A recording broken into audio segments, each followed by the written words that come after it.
And the Minister Nelson McCausland joins me now. Well, firstly, how did today's meeting go? It was a very frank exchange with Mike Penning. I've met him on occasions in the past to talk about welfare reform. I've also had many meetings over the years with Lord Freud and with others. And we have negotiated a series of flexibilities for Northern Ireland that produce a better situation for people in Northern Ireland than in GB in terms of welfare reform. Well, what's the hold-up then? The hold-up is simply this.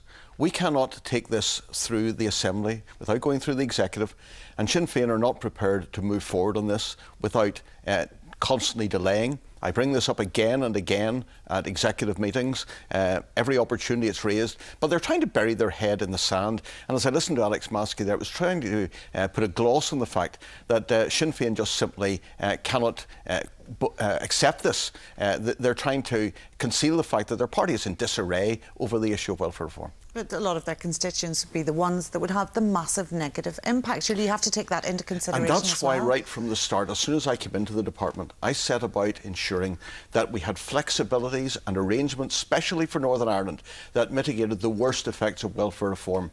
I believe that it's as good as it could possibly be. Mike Penning has confirmed that we've got a good package, and we've worked not only with DWP in London.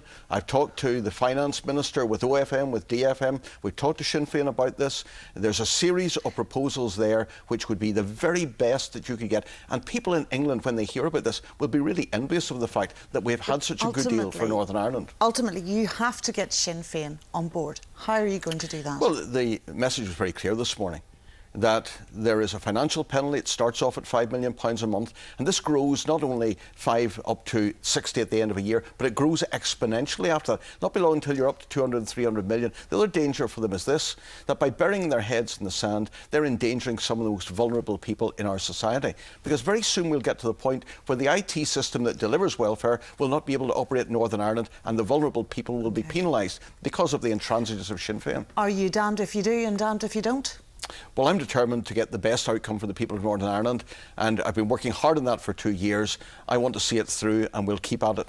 We cannot afford, Northern Ireland cannot afford to step back from this. If you have penalties of 300 million, what happens? Where does it come from? Education, health, where? OK, well, the clock is ticking. Minister, there we must leave it. Thank you.